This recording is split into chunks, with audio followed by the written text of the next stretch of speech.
Late spring in Pennsylvania can sometimes be difficult to predict. This April was unusually rainy and warm. Usually I would have to mow my lawn for the first time in early to mid-May or so, but not this year. At least it's not snowing. This time last year we had a snowstorm that dropped 15 centimeters on the area. I think having to mow the lawn early is worth being thankful for the lack of snow. And with tax season over, it was nice to get outside into the sunshine. My house has an interesting feature. The backyard slopes heavily downward, leading to a small stream and woods behind us. When they built the house, they used backfill to level the front of the house with the road. This meant a steep slope, about halfway up the side of the house.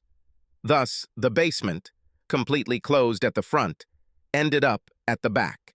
This allowed me to install a double-leaf service door, so I would drag my lawnmower and other lawn supplies in there instead of cluttering up the garage. This was one of my favorite features of the house. I'm done with the mower, and everything is in place. I'm allergic to grass, so I couldn't wait to go upstairs and shower. I had almost reached the top step when I heard my wife's voice. While I was mowing in front of the house, I saw her friend's car, so I wasn't surprised to hear voices. But then I heard what was being said, and it made my hand pause as I reached for the doorknob. I think I should start by introducing myself. My name is Robert Crane. I prefer to be called Bob, but in school they called me Hogan, after the actor Robert Crane, who starred in Hogan's Heroes. I didn't mind, but the show aired before I was born, and it doesn't count as a pop culture reference anymore.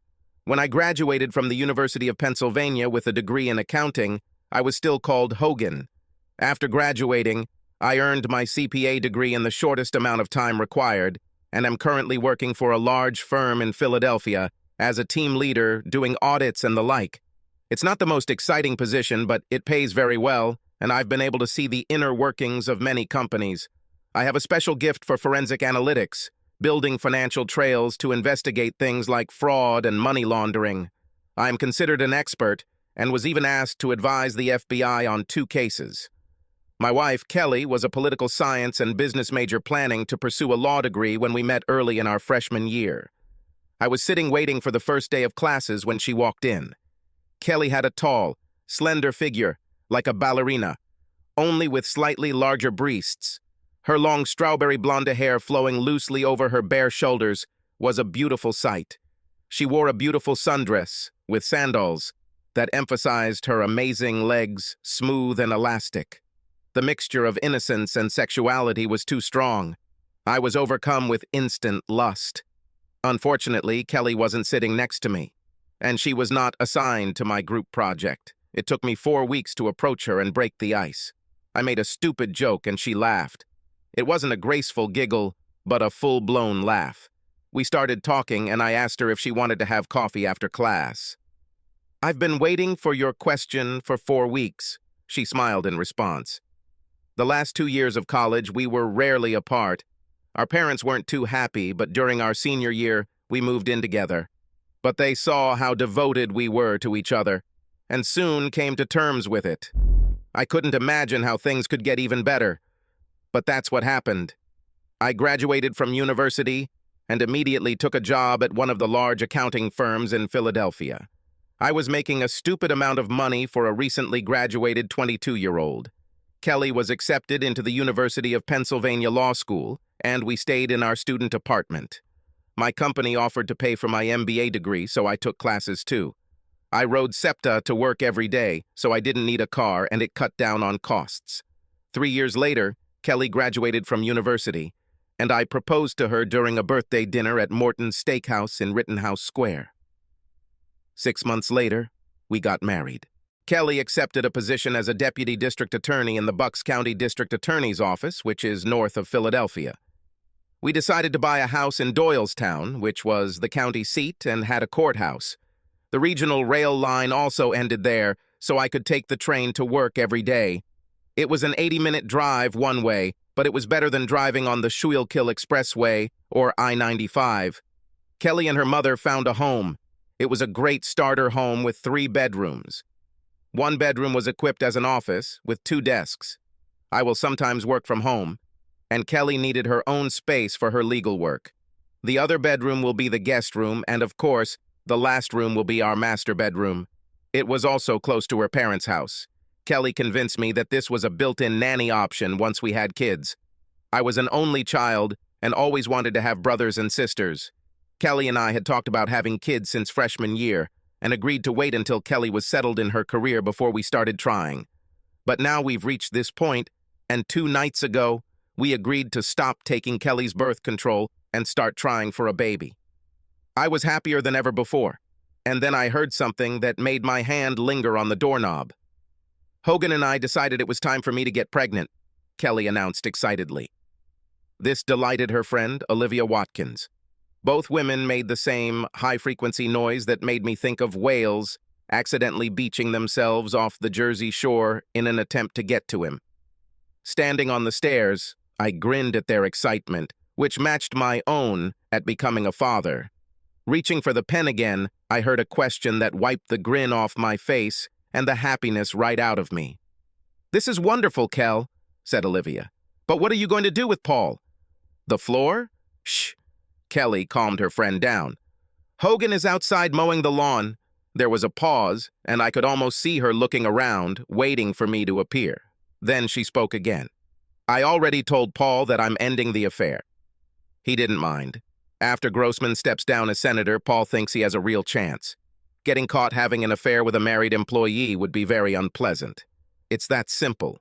3 sentences destroyed my world. Paul Evans was Kelly's boss in the DA's office. He was a widower, about 40 years old.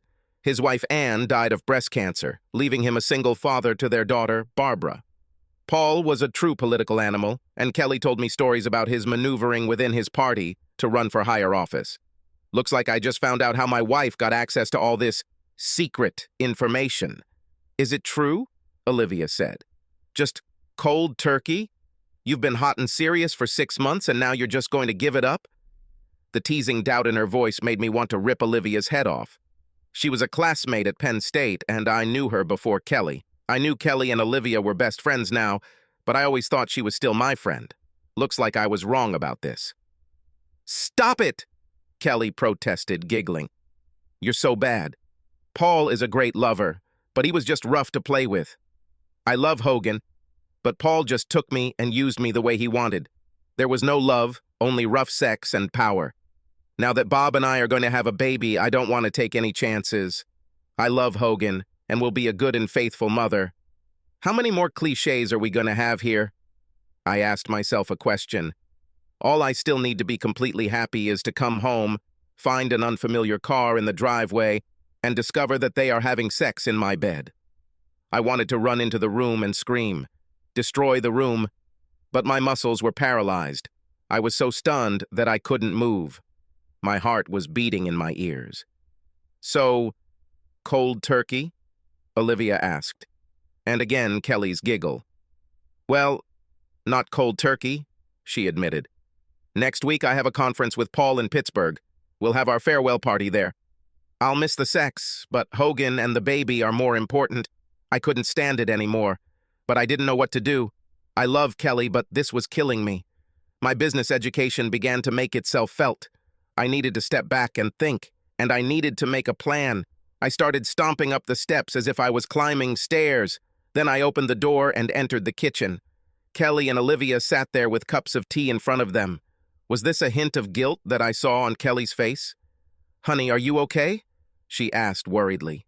Then I realized that my cheeks were covered with tears. "Allergies," I muttered. "It will be a bad spring." "Well, go upstairs and take a shower. Just throw these clothes near the bathroom and I'll wash them right away so they don't mess up your closet. Last week I bought you a new package of Claritin D, which is in the medicine cabinet." "Thank you," I managed to say, heading towards the stairs. I needed time to think. The next morning was Monday, and I used the excuse of an early meeting to get up and out of the house before Kelly got out of bed. The night before, I used my allergies as a reason to go to bed early because my emotions were on edge. Sitting in the carriage, I thought again about what I had heard. On the one hand, my wife was unfaithful, but it all ended purely sexually in order to stay with me and give birth to my child. Some would say that I should leave things as they are and be happy that my wife is returning to marriage with plans to be a good wife and mother. However, there is a voice in my head that says that if she did it once, what will stop her from doing it again in the future? 10 years from now, when the kids go to school, will she have another just sexy affair? Then divorce with children, where Kelly will most likely get the children and I will get a big bill for child support and child support. As an accountant and business analyst, I thought in terms of risk and reward. I find myself doing the same thing here. It got to the point where my trust in my wife was completely destroyed. The just sex excuse misses what is the truly important issue in such cases. This is a complete lack of respect for your partner. The cheater knows that what they are doing is wrong and that they are hurting the other person. Otherwise, they would have done it openly, and I would have known about it from the very beginning. Don't get me wrong. I don't think I would ever come to terms with her sleeping with Paul, but at least if she talked to me about it, there would be some respect shown. Kelly's action showed me how much she truly respects me. I was working, but part of my brain was focused on what I should be doing. I had no evidence other than the overheard conversation. I didn't even notice anything different during the last 6 months during which this affair apparently continued. Direct confrontation without evidence would be a high risk with little chance of reward. Kelly will deny it. Paul Evans will deny. Taking any case through the courts would have been financial suicide, since every judge, politician, and lawyer in the surrounding counties knew Evans. I would have been buried to keep his name clear. I thought about just leaving and starting over somewhere else. It was tempting, but the house would be like an anchor around my neck. Kelly couldn't afford it on her salary alone, and we had almost no equity. She would have to sell it almost immediately to avoid foreclosure, and in today's market, that was unlikely. It would ruin both my credit reputation and hers. Being a CPA with a bad credit history is not the best decision when looking for a new position. How can anyone trust you with other people's money if you clearly don't know how to handle your own? I needed proof before I could do anything. I would have had them, but they came from the most unlikely source. 3 days later, I kept myself under control, but still had not found any evidence to support what I had heard. Her personal laptop was clean. No secret email accounts were discovered. No sexy lingerie hidden in a box in the back of the closet. No receipts from places she shouldn't have gone. Absolutely nothing. Then Kelly called me at work and said we were invited to a political announcement party at Paul Evans's house on Friday night. I assumed this would be his big announcement of his candidacy for a seat in the U.S. Senate. I had thoughts of a big reveal, but I still had no proof, damn it. We arrived just in time for the big event. Evans had a large mansion near Washington Crossing with a small horse farm. In the backyard, a large tent was erected for all the guests, and when we walked in, there stood the asshole himself, Paul Evans, at the head of the reception line like he was a king. As a widower, Evans did not have a wife to play hostess to, but he clearly recruited his 21-year-old daughter for the role. She stood next to her father, greeting guests as if she had been born to do so. When it was our turn, Evans smiled broadly at Kelly and exclaimed, "Kelly, you did it! How wonderful!" He kissed my wife chastely on the cheek. Then he turned to me. "Robert, I'm glad to see you again. I would be lost without your wife, but, as I understand it, I will soon have to give her up when you start expanding your family." He laughed at his own joke.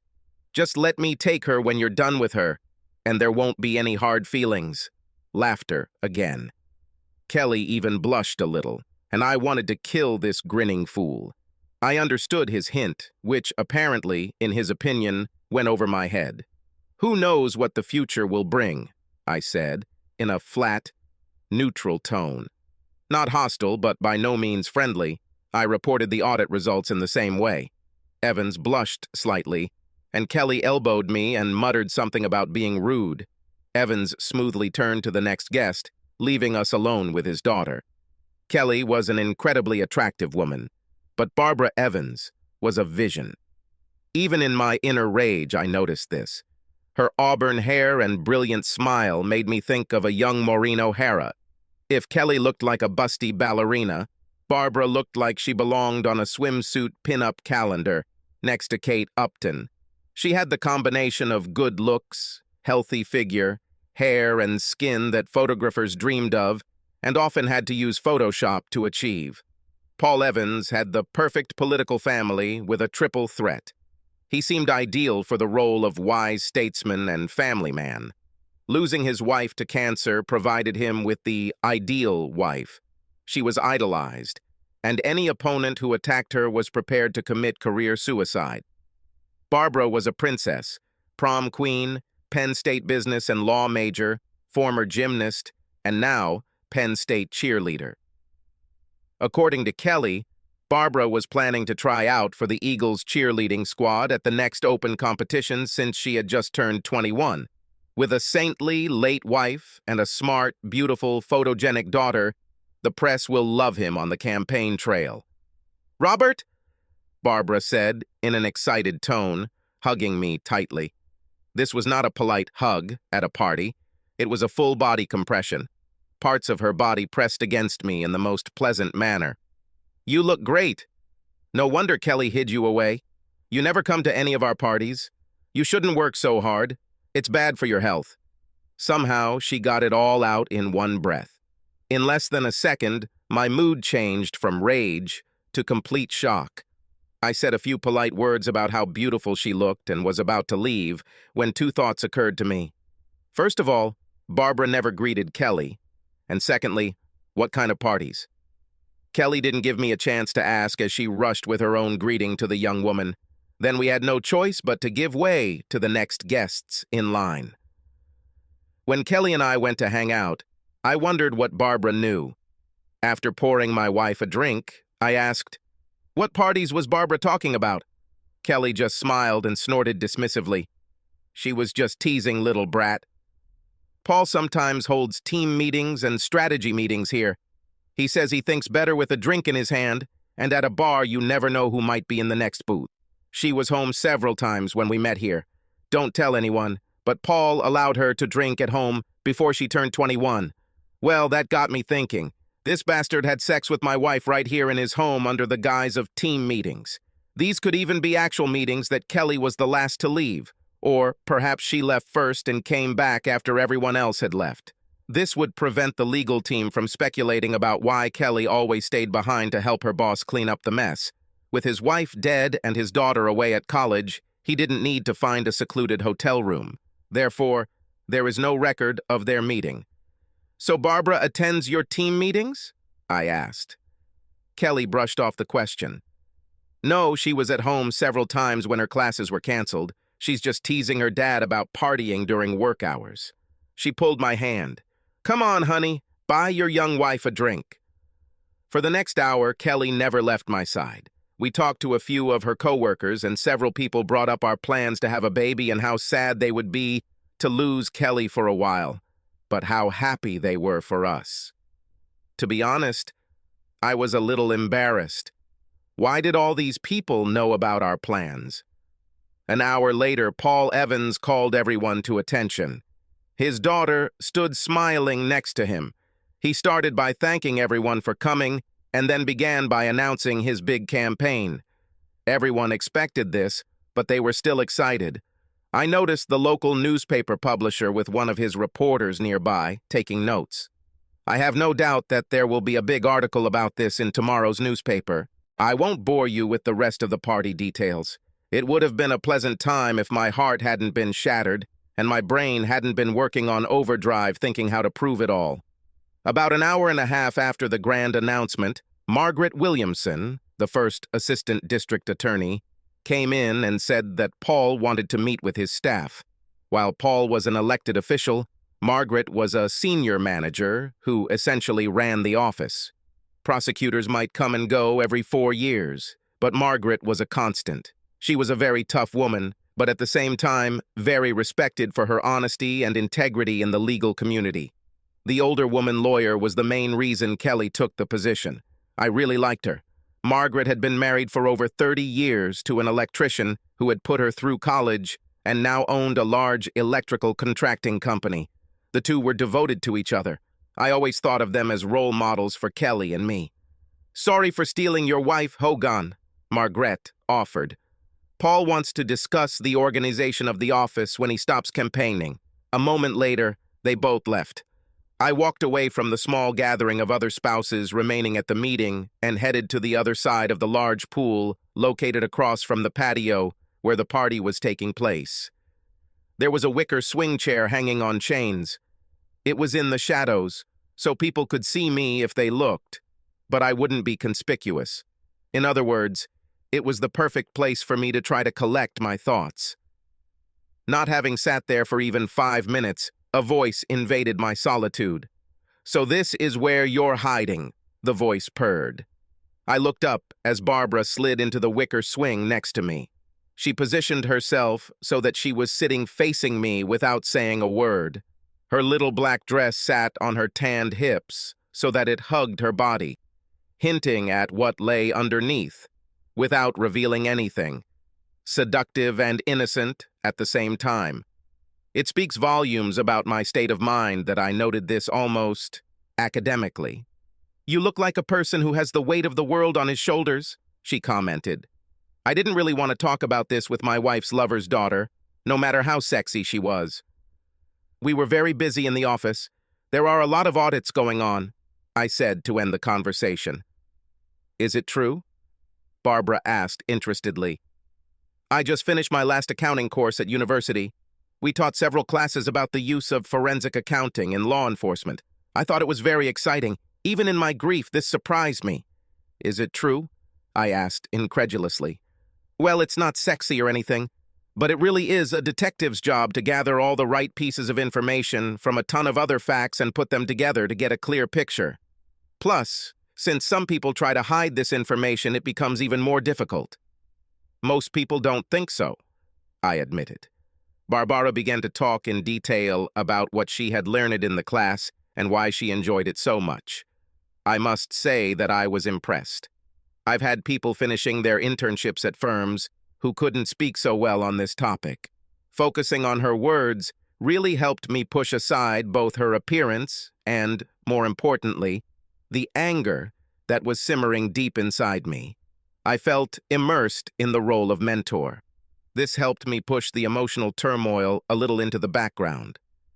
"You really liked the course," I remarked. "It looks like you have mastered the topic very well." Barbara blushed at my praise. For a moment, the pinup girl disappeared, and I saw a sweet girl, genuinely touched by my simple praise. "I really thought about joining the FBI when I finished school. Dad wants me to either become a prosecutor or go work for one of his friend's law firms. I don't think this is what I want to do." "You should follow your own dreams, not your father's dreams." That was honest advice, not that I was against ruining that freak's plans. I worked a little with the FBI when audits revealed something criminal. Sharp people. Before Barbara could respond, Kelly stepped out of the shadows. "That's where you disappeared too. You didn't do anything indecent?" she asked teasingly. Barbara turned to face my wife with a beaming smile. "We were just talking about Bob's work. We were just discussing this in class. I wanted to get an expert's opinion." "Well, Hogan is like that," Kelly said proudly. "I looked at one of his audit reports where an employee embezzled money using his boss's login. Hogan realized that some of the transfers occurred while the guy was on a business trip, but the login was done from the corporate office. Most of us would have stopped when the boss was identified." Hogan continued to dig. I could have gotten a conviction against this employee the first day out of law school. Hogan left prosecutors with nothing to do in the case. Kelly looked at me with pride on her face as she told this little story. This confused the hell out of me. How could she be proud of me and claim to love me while she was in a 6-month relationship with her damn boss? A hint of confusion must have crossed my face because Kelly asked, "What happened, dear?" "Nothing," I answered. "I was just thinking about the problem." "Well, stop it. It's a party," Kelly said admonishingly. She barely caught her breath and said, "Hogan, you will never be able to guess what opportunity I was given. Paul and Margaret want me to do some admin work as I plan to go on maternity leave as soon as your job is done. This way, when I leave, there will be no more hanging items. I will work directly for Margaret." Something in my heart skipped a beat at the thought of Kelly being away from that bastard Paul. A second later, my hopes were dashed.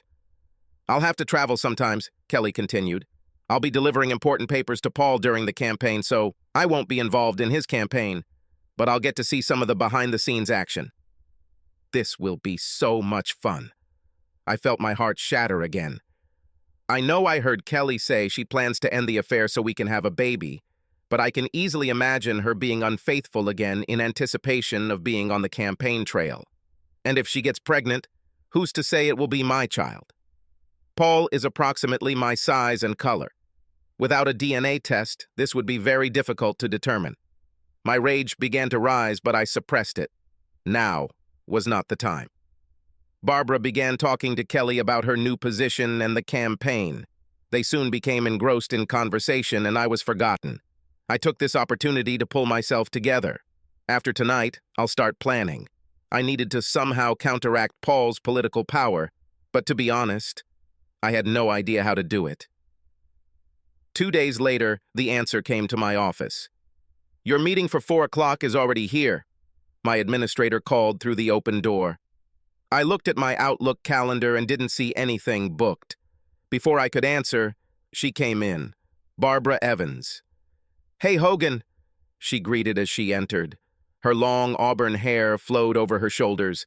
She wore a light sundress that showed off her gorgeous legs and strappy sandals that hugged her legs almost to her knees.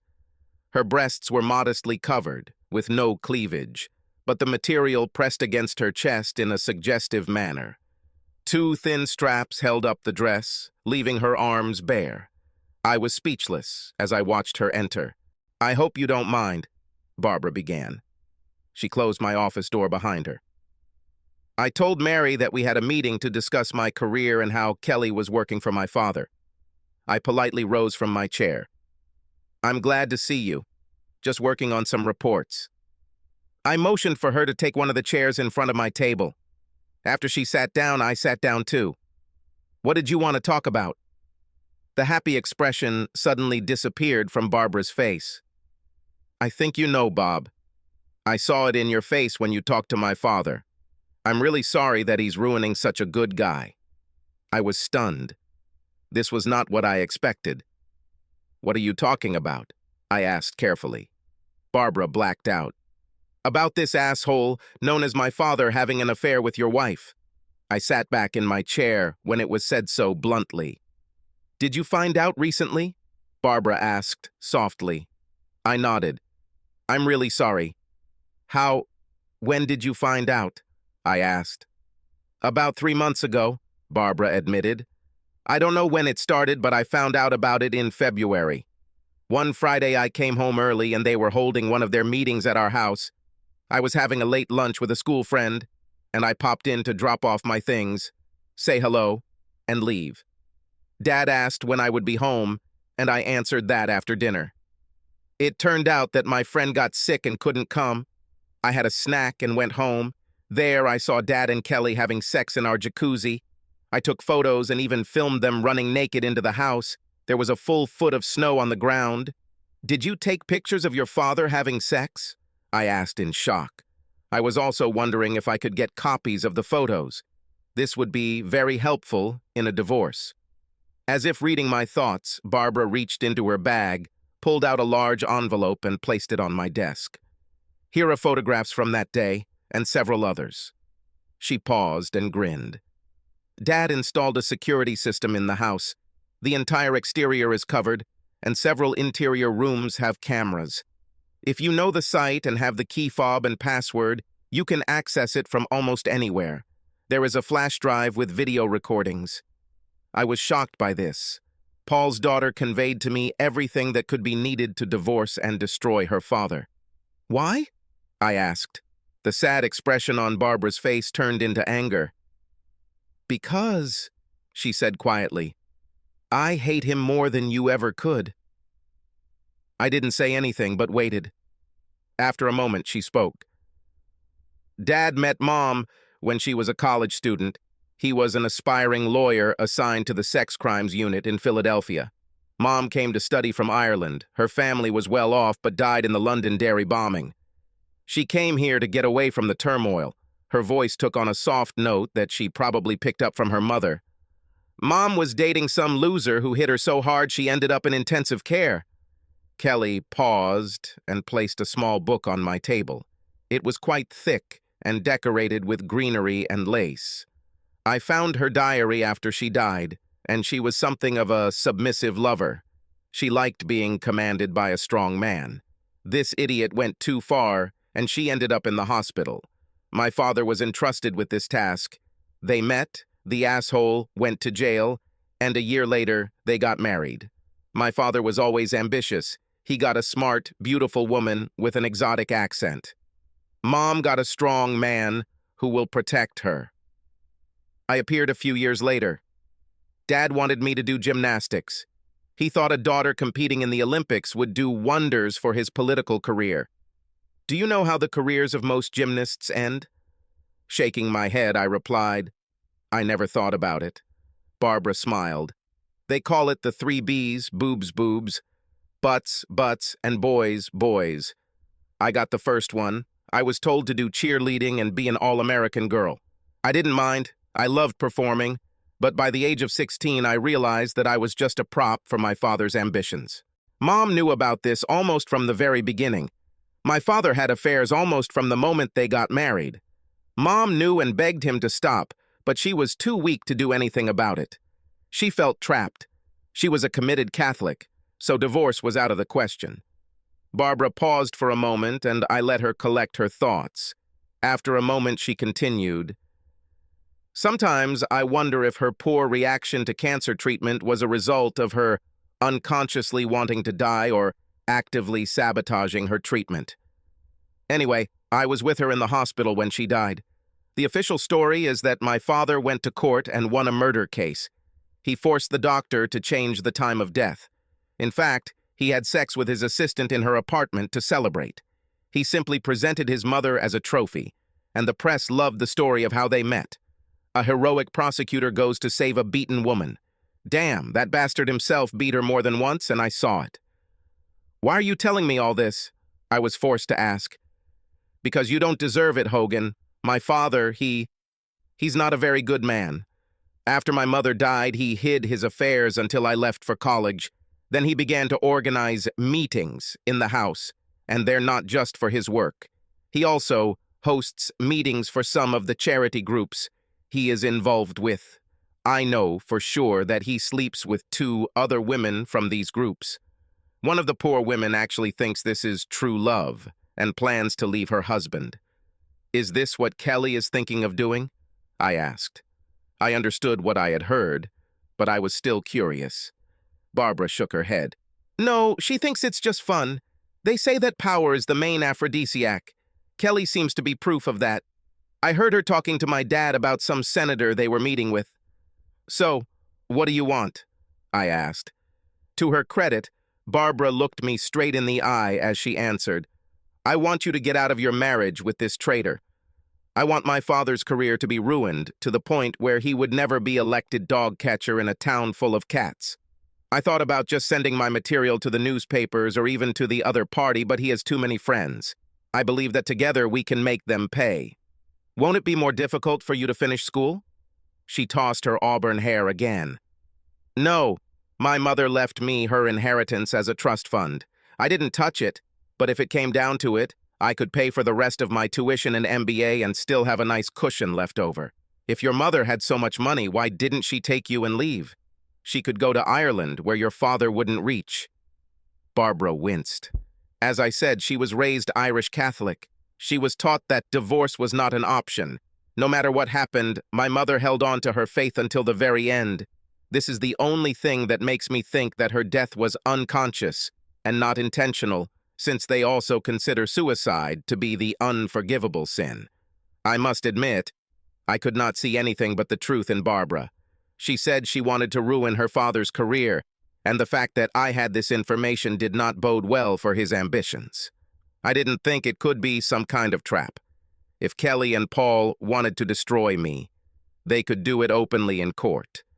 This mean shit was only for those who were desperate, like me. A plan began to form in my head. I need Barbara's help with a few things. If nothing else, it would show me how dedicated she was to destroying her father. Okay, I agreed. But I don't want to destroy him by publishing these pictures or even naming him in the divorce. Barbara looked at this in surprise. Why not? She demanded. Her face turned red with passion, and she took a breath to begin some speech. I stopped her with a raised hand. I didn't say we wouldn't destroy him, but I don't want to deal with the bad press of a cuckolded husband in a political scandal. Instead, I want to destroy what he has strived for all his life, destroy his power and influence, and I can have a nice quiet divorce that no one will worry about. Barbara looked at me with shock on her face. A minute later, a sly smile appeared on her face. What do you want from me?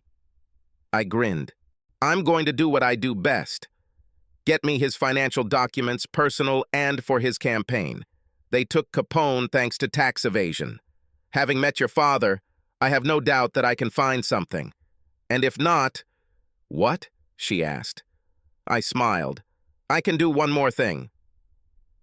For the next 3 days, Barbara and I were busy. She installed a keystroke recorder on her father's personal laptop and home computer. She also took a full backup of his computer's hard drive. We configured their security system to upload records to a cloud space known to me, which was physically located abroad. For my part, I didn't listen to Kelly's phone.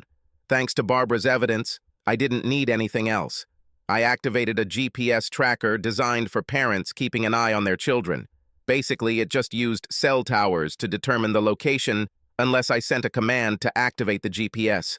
I just didn't want her to find me at home while I was busy with work. I faked a groin injury the day after Barbara first came to see me.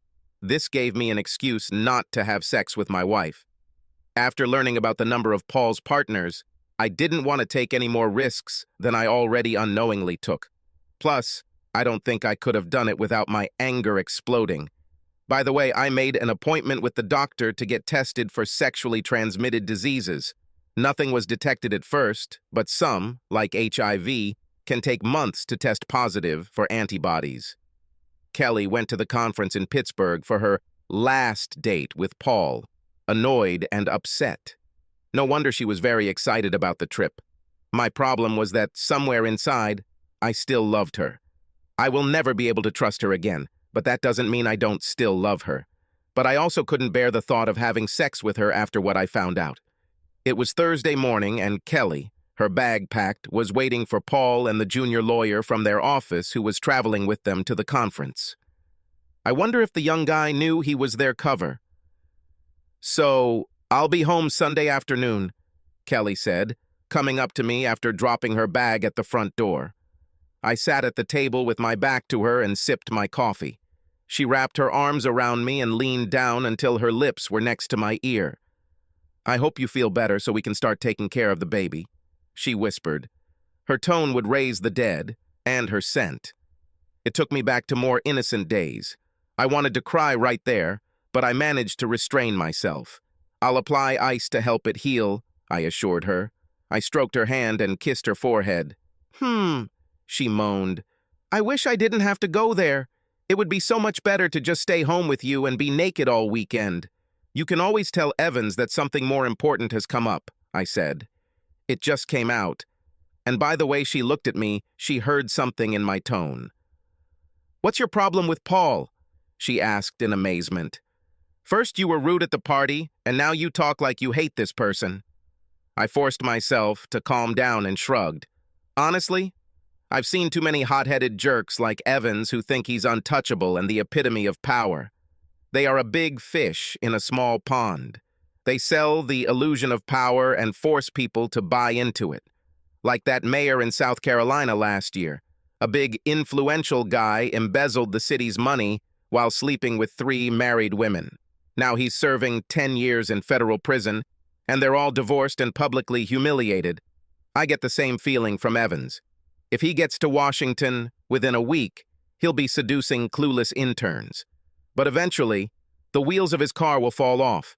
And when that happens, I wouldn't want a hotel somewhere nearby. Kelly looked at me in shock. She'd heard me rant about those bastards before, but I'd never associated Evans with them before. I probably should have kept my mouth shut, but it felt good to let it out. And although the marriage was over, I also felt it was only fair to warn Kelly. I still loved her, even if I would never trust her again. "Hogan, that's terrible what you said about Paul," Kelly protested. "He is a good person who has done a lot for the people of this district." "He's not like that." I heard an almost pleading tone in her denial. At a time that could not have been predicted, we heard the sound of a car horn outside the house. "Paul has arrived." Kelly let out a frustrated sigh. She gave me a look that quickly turned into a mixture of regret and fear. "I'll be home in 4 days," Kelly said, conciliatory. "We can talk about it then. But get ready, love. We have a child to start with." Then she wrapped her arms around me and kissed me passionately. I responded with an equally passionate kiss. "Have a nice week," she breathed. "I love you." "I love you too," I replied. She grabbed her bag and opened the front door. "Bye, dear," she called over her shoulder. "Goodbye, Kelly," I said. Then I closed the door. 30 minutes later, I left by train for the city. Barbara and I had an appointment with the FBI. It turned out that I did not need to prepare any evidence. I would rate Paul Evans's embezzlement skills as moderately smart. Barbara and I met at her off-campus apartment to review the documents she had pulled from his computer.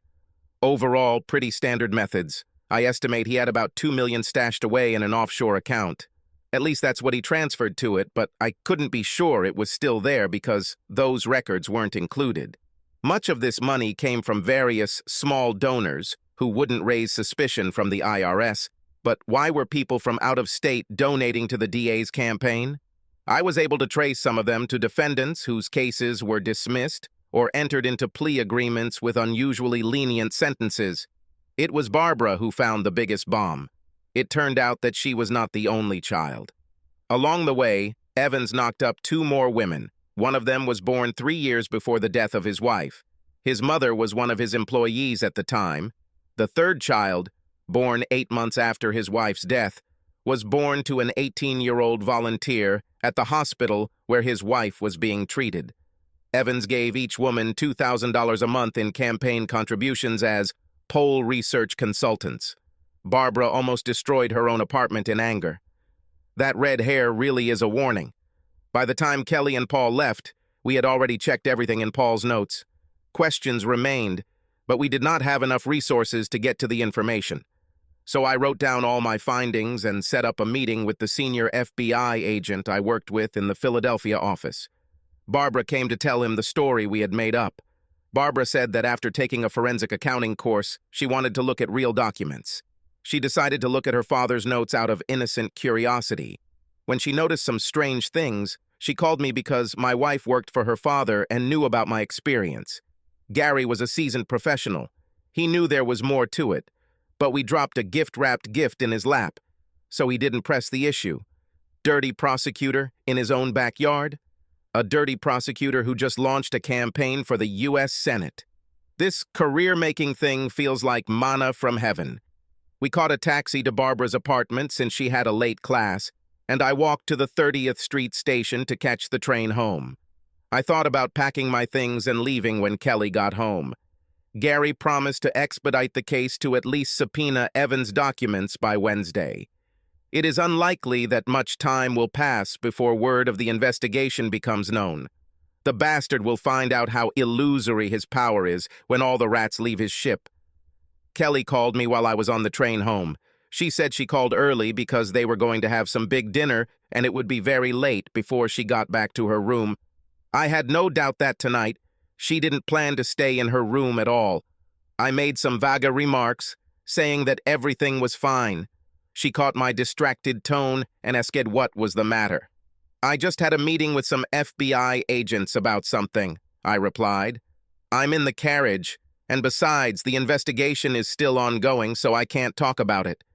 All this was completely true. "It looks like it really got to you," Kelly said worriedly. "Yes, this case will be terrible. It might become national news when the full story leaks." "Is it true?" Kelly asked, looking a little intrigued.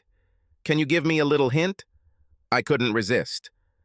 Corrupt politicians, bribes, money laundering, sex, adultery, children. Any of my friends? He darkened her. I've already said too much. If I say anything else, the Bureau will shut me down. Oh, you're no fun, Kelly pouted. Don't worry, love, your secret is safe with me. We said goodbye, and she switched off.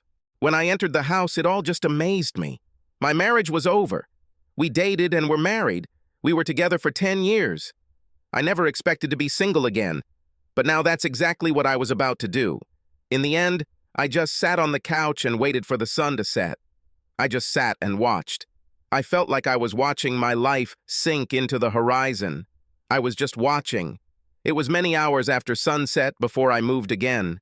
It was midday on Saturday when I came out of my self-pitying fit. I won't say I didn't deserve some slack, but I knew I needed to shake things up. Ironically, I was mowing the lawn again when I saw a BMW convertible pull into my driveway. I stopped the mower and watched Barbara get out of the car. The first thing I saw was her long, pale legs sticking out from the driver's side. She was again wearing sandals with thin cords that wrapped around her calves. They always made me think of the ancient Greeks. As she stepped out, I saw her sculpted legs flex, indicating strength beneath her firm flesh. In keeping with the Greek trend, she wore a pure white toga-like dress that ended mid-thigh, but with 5 centimeters of lace at the bottom, allowing her upper thighs to be seen. The dress was made of a light, silky material that hugged her curves and tended to be semi-sheer. Her perky breasts were supported by a bikini top that was visible through the dress. Her arms were free of everything except the light freckles that dotted her skin on her upper arms and shoulders. The dress only went down one shoulder, leaving the other bare. Long red hair fell in waves onto the same shoulders. However, it was her gray-green eyes and smile that caught my attention as she approached me. I turned off the engine and greeted her. "Well, you look better than I expected," Barbara said. "I half expected to have to take you out of the bottle or off the ledge." I snorted. Last night I had a lot of thoughts about both options. "We had to do this," I said. "Besides, it distracts me." "Have you met with a lawyer?" she asked. I shrugged. "I did it on Tuesday before they left. The documents will be ready on Monday.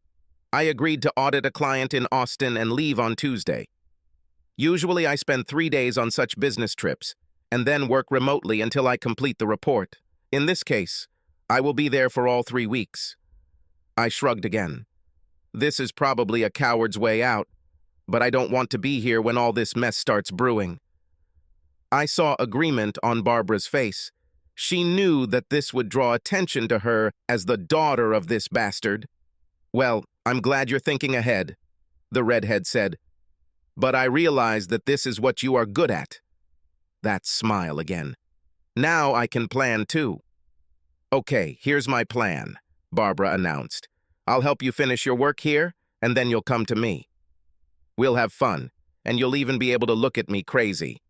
I have a swimsuit that you will absolutely love." I tried to perk up. "Barbara, I'm still married," I protested, "and I don't think I'll be ready for anything for a while." "You need to let off some steam before you explode," the sexy redhead insisted. "Besides, you know the old saying, 'What's good for the goose is good for the goose.'" Her gaze was playful, sly, and artless at the same time. I couldn't help but laugh. In one of those bizarre coincidences that proves that truth is stranger than fiction, we ran into Olivia. After finishing my yard work, I cleaned up and we went for a late lunch at a nice restaurant.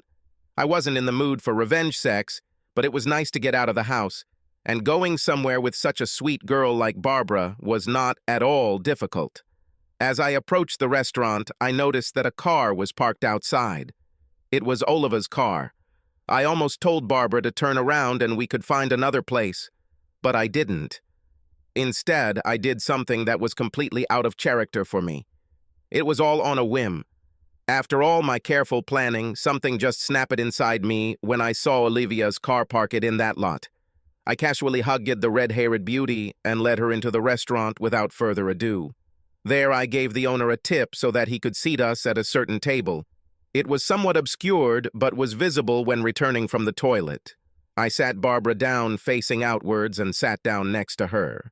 She smiled when I took her hand. "Why did it happen?" She smiled sweetly. "Not that I'm complaining," I laughed. "Do you remember I told you about how I found out about my wife's betrayal? About her friend Olivia? So her car is parked right on the street." Barbara burst into throaty laughter. "So I can be the other woman? Oh, I can live with that." She leaned forward and kissed me incredibly softly on the lips. It was not a deep, passionate kiss, but rather a kiss that hinted and promised much more. A lover's kiss. Our dishes arrived, and I frankly enjoyed myself. The tricks were forgotten as I enjoyed Barbara's company. Her witty sense of humor was killing me. I've never heard a counting sound so dirty before. I happened to look back and noticed Olivia walking past us. I pointed it out to Barbara. "Oh my God," she giggled. I was so looking forward to this. With that, she leaned forward to kiss me. I felt my hand reach under the table and rest on her leg. The skin of her thighs was so incredibly soft, and underneath were firm, elastic muscles. The touch was electric. I was so lost in the sensation that I was surprised when I heard Olivia screaming at me. "Hogan, what the hell are you doing?" she shouted at me. "Who is this tramp? Running away from your wife while she's out of town? I thought better of you." I have no doubt that the entire restaurant heard her. I let go of Barbara and turned to look at my ex-girlfriend.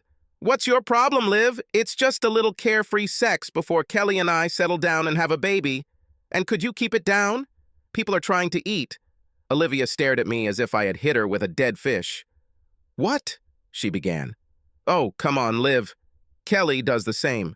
I'm sure she's having fun with her boss right now, and for several months now. So I decided it was only fair that I seduce the boss's daughter. I think Olivia almost had a heart attack.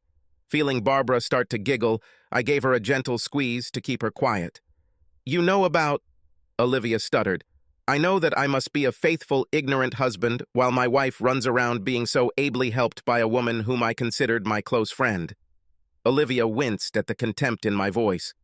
"I know Kelly wanted to try something else one last time before having a baby. Like that last fling before the wedding, if it was normal for her, what do you have against me? I had no information about Kelly having affairs before Paul, but, as they say, once changed, always changed." I shot my suspicion into the darkness and wondered if Live was off balance enough to confirm it. She confirmed. "Do you know about this too?" She sighed. "No, but—" "Thanks for the confirmation," I replied. Olivia turned pale at this. "Go away, Olivia," I said. She turned and ran away from the table. A few minutes later, we heard a noise. It was Olivia leaving the restaurant. "Well, it was fun while it lasted," Barbara said with a slight laugh. "I really wanted her to stay here longer." Her smile made me blush. "You know she's probably on the phone with your wife right now," she added. "Perhaps," I agreed. "I give her 5 minutes before my phone goes off. However, if she left right now, it would be a 5-hour drive home from Pittsburgh. This will give us time for dessert and give me enough time to drive home and pack my things. It's a pity that I won't see you in a bikini like you promised." Barbara laughed again. "Oh, I guess we can do this another time." She reached out to grab my shirt and pull me closer. "You know, my semester ends in a week and a half," she muttered in my ear. I always wanted to see Austin. I barely caught her words as her tongue slipped into my ear. Kelly started calling me 10 minutes after Olivia left the restaurant. I listened to a few of her messages, and she was furious that I cheated on her. This almost made me laugh. After an hour of her messages and texts, I blocked her number. I knew she would eventually just call from another phone, but she was driving back from Pittsburgh, so she couldn't just ask to borrow someone's phone on the highway. When I got home, I packed all my personal belongings, not just my stuff, for the trip to Austin. I had time. 4 hours after meeting Olivia, I was leaving my home for what might be the last time. After booking a hotel room near the Philadelphia airport, I put most of my belongings in storage until I found a place to stay. I talked to Barbara on the phone several times.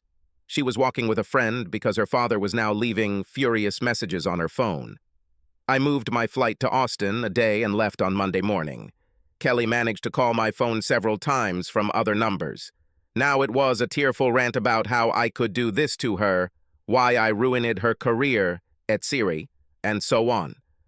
Obviously, Olivia's initial screams attracted the attention of many people. Then, someone posted a pretty accurate comment on their blog and called Barbara and I gamers. My comment about Kelly having fun with Paul was also posted along with the fact that they were together in Pittsburgh over the weekend. This caused quite a stir in the county's political circles and at the courthouse. For the rest of the week, I avoided most news from Philadelphia. It wasn't until Friday that I received a letter telling me what was going on in Doylestown. Surprisingly, it was a letter from Margaret, a senior manager in the DA's office. The elderly lawyer apologized for everything that happened. She knew that Paul had been seeing two women outside the office, but she knew nothing about Kelly's involvement. She also praised me for taking revenge by using the law against the lawyer. It was an eventful week in DA Buck's office, Margaret said. Paul was in the office Monday morning trying to deal with the fallout and denying any inappropriate behavior on his part. "This is just my daughter's rebellion under the influence of her cheating husband," was the story he was trying to sell. Then on Tuesday, Kelly was served with divorce papers on the grounds of adultery. The envelope contained photographs, DVDs, and a letter from me. Kelly's scream of horror when she read my letter caused Margaret and two other people to run into her office.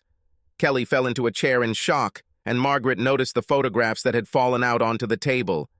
In my letter to Kelly, I told her that I was not having an affair, but hoped that she now had an idea of how I felt about her and this jerk. I told her I couldn't be married to someone I couldn't trust, especially now that I knew she'd been unfaithful before. There was little activity at the DA's office Tuesday. The next day, Margaret was in Paul's office for a meeting when four men in suits suddenly walked in. Paul yelled at them for interrupting an important meeting when one of the men told Paul that he was under arrest. She said he was in complete shock when he was handcuffed and taken out of the office. They led him right out the front door of the courthouse and past reporters who had somehow been alerted. I owe Gary a few beers for this. At the end of her letter, Margaret apologized for allowing them to behave this way in her office. She also asked me to let her know if I needed anything because I didn't deserve this kind of behavior. I'm sure part of her letter was about damage control, but mostly I think Margaret was the moral and professional person I always took her to be. Now all my plans for a quiet divorce have gone to hell because of my own stupid, impulsive prank with Olivia in that restaurant. Philadelphia news stations quickly learned of Paul's arrest and charges against him. As I told Kelly, this story had all the makings of a summer romance. Sex, betrayal, revenge, and too much anger. The news media loved it, and it was quickly picked up by Hungry 24 news outlets. I avoided the worst because I was out of town, and they were unable to track me down because I had booked a second hotel room 10 miles away from the one on my work itinerary. However, I checked in there, and reporters were stationed around it, trying to catch me. I saw on TV that they were camped in front of my house. Kelly didn't come out, and they only filmed my relatives coming in and out. Barbara had it the worst of all. She was the daughter who betrayed her own father. She still had to go to classes and take exams, so for the first few days, it was quite easy for the media to find her. The school then forced the reporters to leave campus because they were disturbing students. It also helped that two women who had children with Paul came forward to get their 15 minutes of fame. With her final finale complete, Barbara slipped out of campus and headed to the airport. The media were disappointed, but not too surprised, when she didn't show up for the graduation ceremony. After a while, this story became a side news story and stayed there. It boiled over when Paul's trial began, but he pleaded guilty to several charges, resulting in him becoming a 20-year-old guest of the federal government. Fortunately, his guilty plea meant that Barbara and I were not called to testify. Then, the case completely disappeared from their radar, taking Barbara, Kelly, and me with it. Oddly enough, after all this publicity, my divorce went quickly and with minimal fuss. Kelly signed the papers 4 days after receiving them. I received a letter apologizing for what she did to me and to us. Furious, returning from Pittsburgh, she swore that she would never forgive me for betraying me. Finding out that she was, in fact, the only one cheating, made her realize how hypocritical she had been. She accepted my offer of a 50-50 split and simply asked that at some point, when things weren't so rough, I would agree to meet with her so she could apologize in person. At the end, she said that she would always love me and wished me well. I later learned from her mother that she had quit her job and moved to the Midwest to live with her aunt. Finding Paul did wonders for my career. In the press, the FBI gave me full credit for analyzing Paul's tapes. Since I was hiding from the same press, I was even more thorough in my work in Austin, and found not only the embezzler they were looking for, but also a second one, about whom, at that time, they had no information. My firm promoted me and put me in charge of the white-collar crime team. And yes, some joker labeled the team Hogan's Heroes. But the best part was when they assigned me an assistant. Recent college graduate wishing to gain experience in forensic accounting. I've never enjoyed working late so much. And this bikini looked even better on the floor of my hotel room.